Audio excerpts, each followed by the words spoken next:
حي على الفلاح.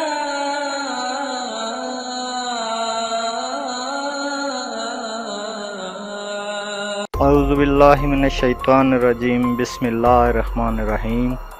السلام علیکم معزز دوستو، میرا نام ہے نایاب احمد اور میں آپ کے لیے ایک نہایت ہی اہم موضوع لے کر آیا ہوں۔ جیسا کہ آپ سب جانتے ہیں کہ آج کل رمضان المبارک کا رواں مہینہ ہے۔ آج 10 رمضان المبارک ہے۔ ویسے دیکھا جائے تو یہ ویڈیو بنانے کی ضرورت نہیں تھی، کیونکہ جو روٹین صدیوں سے چلی آ رہی ہے اور لوگ بھی اس کے عادی ہو چکے ہیں، لیکن یہ دیکھنا یہ ہے کہ کون سی پارٹی قرآن و حدیث کے مطابق حق پر ہے۔ پارٹی کا لفظ میں نے اس لیے استعمال کیا کیونکہ میں فرقہ واریت کی بات نہیں کرنا چاہتا، کیونکہ میں ایک عام سا آدمی ہوں اور مختلف مکاتب فکر کے محترم علماء نے عام انسان کو اپنی بحث و مباحثے سے الجھا کر رکھ دیا ہے، جبکہ ہمارا دین ایک، قرآن ایک، نبی ایک۔ تو پھر سوچنے والی بات یہ ہے کہ رمضان کے روزہ افطار کرنے میں سنی حضرات کا 10 منٹ پہلے روزہ افطار کرنا اور شیعہ حضرات کا 10 منٹ بعد روزہ افطار کرنے کی ضد کیوں؟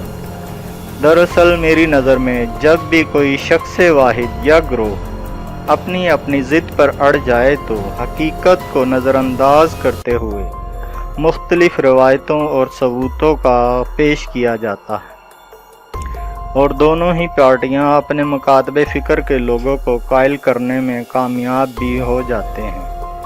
میں معذرت کے ساتھ عرض کرنا چاہوں گا کہ میری نظر میں جس طرح کوئی لکڑی کا کاریگر ہوتا ہے تو کوئی لوہے کا یا کپڑے کا، اور جب بھی کسی لکڑی کے کاریگر کے ہاتھ میں عام سی لکڑی آتی ہے تو وہ اسے اپنے انداز سے تراش خراش کر کرسی بنا دیتا ہے یا میز بنا دیتا ہے۔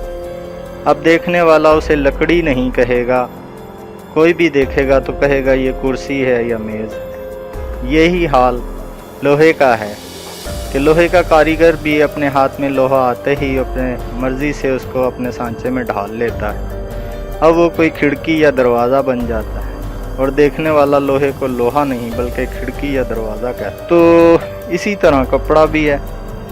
تو میری نظر میں یہ سب ان فن مہارت کا کمال ہوتا ہے جو اس کاریگر کے ہاتھ میں ہے۔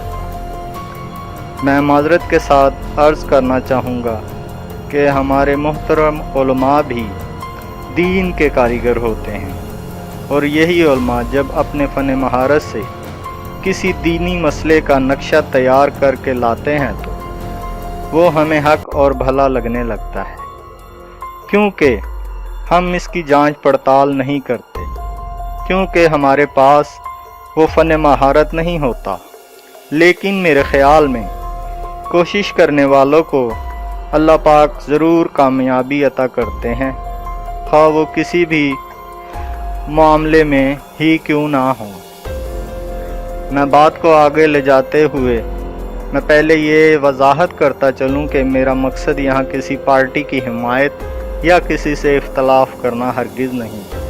میں تو صرف بلکہ اپنی نئی آنے والی نسلوں کی اصلاح کرنا چاہتا ہوں۔ اس مسئلے کے پیش نظر ایک چھوٹی سی مثال پیش کرتا چاہوں گا۔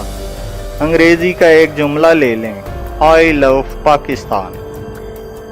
اس کا کسی سے بھی ترجمہ کروا لیں تو 100% آپ کو یہی جواب ملے گا، میں پاکستان سے پیار کرتا ہوں۔ اور اگر کوئی زیادہ فلسفی مارے تو کہے گا مجھے پاکستان سے پیار ہے۔ تو انگریزی کے جملے میں جب کوئی اعتراض نہیں ملتا تو پھر قرآن میں روزہ کھولنے کے حوالے سے ظاہری طور پر لفظ رات یعنی لیل استعمال ہوا، جبکہ پہلی پارٹی جو 10 منٹ پہلے روزہ کھولتی ہے، تو کیا قرآن میں روزہ کھولنے کے مطابق غروب آفتاب یا شام کا ذکر ملتا ہے؟ میری اصلاح کیجیے گا، کیونکہ میں نے مرزا محمد علی مرزا کو ایک ویڈیو میں